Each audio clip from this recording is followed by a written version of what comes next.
Faly miaraba tompoko lahy, faly miaraba tompoko vavy. Tonga soa indray eto amin'ny fandarana malagasy eto Canada. Arahinao amin'ny Ici Télévision. Anio isika dia anaraka ny ampahan'ny fampisehoana izay nataony cellule de prière na ny vondrombavaka eto Montréal. Manasanao ary anaraka izany hatramin'ny farany.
Ya dia misaotra betsaka ny ekipany Madagascar TV sy ny CI TV namaly ny antso teto amin'ity gala 2018 teto Montréal ity. Tena faly be zahay ary misaotra an'Andriamanitra tamin'ny fanampiny satria vita soamantsara ilay fiderana. Ho anahy manokana zao dia voalohany nanatrika an'izy ity ary tena fifaliana lehibe ary tena hita hoe asan'Andriamanitra ilay izy ary akasitrahana be dia be Andriamanitra amin'izay. Faharoa manarak'izay dia tena mampirisika andreo tompon'andraikitra fa tena fanompona lehibe ilay fitoriana filazantsara-kira ary dia mananteny izay fa tsy hijanona amin'ity andiany faheniny ity fa apetraka amin'Andriamanitra ary mbola hisitohiny andiany fahafito dia makasitraka mamelona fisaorana anareo ekipan'ny Madagascar TV sy ny CI Télévision nanampy sy nanotrana anay teto. Makasitraka tompoko. Misaotra. Christian Antonio zany anarako dia ny fahitako an'le gala androany zany gala évangélika moa izy ity fanondrony aho zany mba tonga aty zany nijery an'izao fankalazana ny gala évangélika zao dia hitako zany hoe tena anisany zany fitaovana ho antsika gasy izay mipetraka tia lavitra dia lavitra ny Madagasikara mihitsy mba anisany zany fitaovana mba fifankahitana surtout raha ohatra ka hoe fanamponan'Andriamanitra moa ny fankahitantsika rehetra dia anisany zava-dehibe mihitsy zany amintsika mahamalagasy antsika ary ny firahilahina sy ny fifankatiavana samy malagasy ary indrindra koa moa ny fankahitana izay olo efa elaela koa tsy hita amin'ilay toe-piainana andavanandro manko fa nenjenjika be ilay fotoana dia amin'izao fotoan-dehibe ohatran'izao zany mba ifankahitana amin'ny olona sasany dia zava-dehibe mihitsy ka mankasitraka sy mankatelina amin'ireo olona mpikarakara rehetra fampofivavahana mitambatra moa izy ity ka engane mba hitohy ary enga koa mba hiroborobo hatramin'ny farany ilay izy satria fa manomboka maro koa moa ny gasy tonga aty Canada, Montréal surtout ka engane mba hitohy ary mankasitraka sy mankatelina anareo rehetra ary misaotra betsaka re tompoko. Mandra-piaona zany efa manaraka indray.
ny zavatra tanjona zay nitratrarin'androany moa zany dia araka ny fanao isan-taona dia ny fitorinan'ny filazantsara ho an'ny olona rehetra tianay mba ny vahoaka malagasy zay miaina aty Canada dia mba ho renouveler isan-taona ny fanompoana an'Andriamanitra, renouveler isan'andro ny fanompoana an'Andriamanitra ary ny afantatra ny sitrapon'Andriamanitra ny amin'ny zavatra rehetra. Fantatra fa tsika tia tany lavitra ty dia matetika hoe hitady ny arena fotsiny nefany dia matetika adino Andriamanitra nefany ny fotoana ohatra zao dia mampatsiahy antsika indray mampatsiahy ny vahoaka malagasy zay tian'Andriamanitra ary tian'Andriamanitra koa mba hitodika makany aminy foana matsiaro azy isan'andro isan'andro. Ny fomba fahitana moa zany amin'ny ankapobeny ity gala ity gala evangelika misy ity fitoriana ara-pilazantsara dia hita mihitsy hoe mahafinaritra ny fifandraisana, mahafinaritra ny fiarahana, mahafinaritra ny firaisan-kina eto Montréal eto Canada zany dia ilaina foana zany zay fifandraisan'ny malagasy samy malagasy zay satria toe-javatra sahala amin'izao tokoa no ahafahana miona, ahafahana mifandray, ahafahana mifanabe sy mifampitaiza eo amin'ny samy malagasy aty an-tany lavitra aty. Dia irarinay moa zany mba hitohy hatrany isaorana tokoa ireo mpitarika zay nanao an'izany gala zany dia egnany mba ny sitrapon'Andriamanitra tokoa zany no anjaka amin'ny eo amin'ny firaisana amin'ny samy malagasy aty amin'ny tany alavitra aty. Faly manolotra ny avabanareo mpieno an'ity CTV ity. Eto amin'ity gala ty Montréal ity zay amin'ity taona 2024 ary mahafinaritra tokoa ny fanatrehana teto satria tonga eto daholo ny olona mpivavaka rehetra amin'ny finoana isan-karazany kristianina ary nahafinaritra ny fandraisana satria nafahana mifanerasera sy mifandray amin'ireo kristianina malagasy eto Montréal sy ny manodidina. Izahay moa dia avy any Ottawa. Afaly tokoa nanatrika an'ity satria tsy nanenenana ny nafantatra bebe kokoa ny fomba ahafahana ifandraisana amin'ny Jesosy Kristy amin'ny alalan'ity gala eto Montréal ity. Dia mampirisika anareo zay mieno zay mbola tsy nanasika mba ho tonga anatrika an'ity gala ity indray amin'ny taona manaraka. Saotra indrindra tompoko.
dia miaraba ny mpieno rehetrarehetra zany a eto zao sika manana ny gala évangélika nataon'ny cellule de prière eto Montréal. Faly be maheno an'le satria za moa zany efa manatrika gala évangélika matetetika surtout tamin'ny fahatanorana dia hita hoe efa tsika ty mitambatra koa ny gasy zany a dia fampiona amin'izao karazana gala zao no fotoana ray tena mahatonga ny gasy rehetrarehetra tafahoana zany a dia sady miara mivavaka no miara mifankatia sy mifanolo sy mifampizara zavatra dia tsara zany ala dia za moa ny rinantsika eto a ririna koa ny gasy rehetrarehetra dia afaka mifanampy sy mifankatia lalandava mifanohatohana na amin'ny ara-panahy zany a na amin'ny justra fanatrehana fotsiny a dia efa zava-dehibe a dia fifaliana ho anay moa zao a dia anambarana anareo fa ity Montréal koa zany a dia gasy a dia tia manao an'izao zavatra zao ary fifaliana tokoa ny manatrika izao a satria tsy dia tena hoe matetetika fa rehefa misy dia manararoatra tsara zany dia faly a miarabantsika rehetrarehetra dia misaotra indrindra noho ny zao fitenena zao. Tina Rakotoarisan eto Montréal. Dia faly miarabantsika rehetra zany a amin'ny ty andro lehibe androany ty izay nanatotosaina ny gala 2018 karakarainy vondrombavaka eto Montréal zany hoe cellule de prière de Montréal. Izy ty dia atao isa-taona ary ny tanjona dia nitoriana ny filazantsara ilazana amin'ny olona rehetra tsy akanavaka fa tsara ilay Jesosy topoina dia misaotra an'Andriamanitra tsika zany a fa tanteraka soamatsara izay ary misaotra anareo rehetra koa izay nanatrika. Dia inona moa ny cellule de prière de Montréal?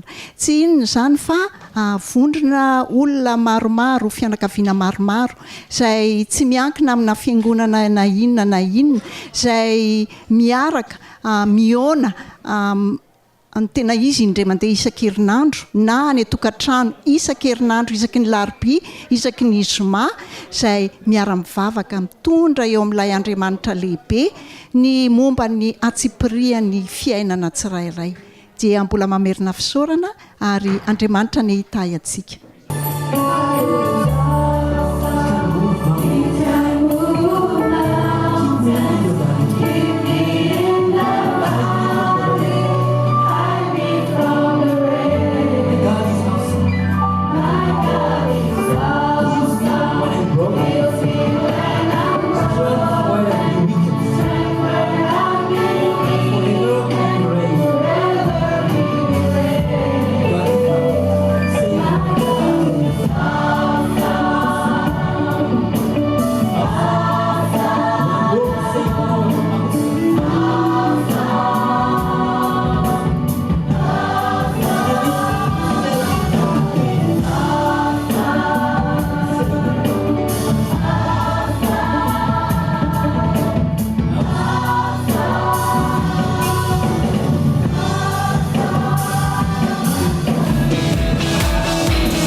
Dia izay no mamarana ny fandarana izay narantsika androany fandarana mikasika ny gala karakarainy ny vondrombavaka na ny cellule de prière eto Montréal.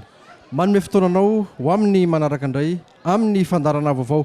Tsara ihany mampatsiahy fa miala sasatra kely ny fandarana mandritra ny volana Jolay sy Aogostra dia miverina mionetosika amin'ny volo tapatapaka ny volana Septambra any. Mandra-piona tompokolahy, mandra-pitafa tompovavy, veloma tompoko.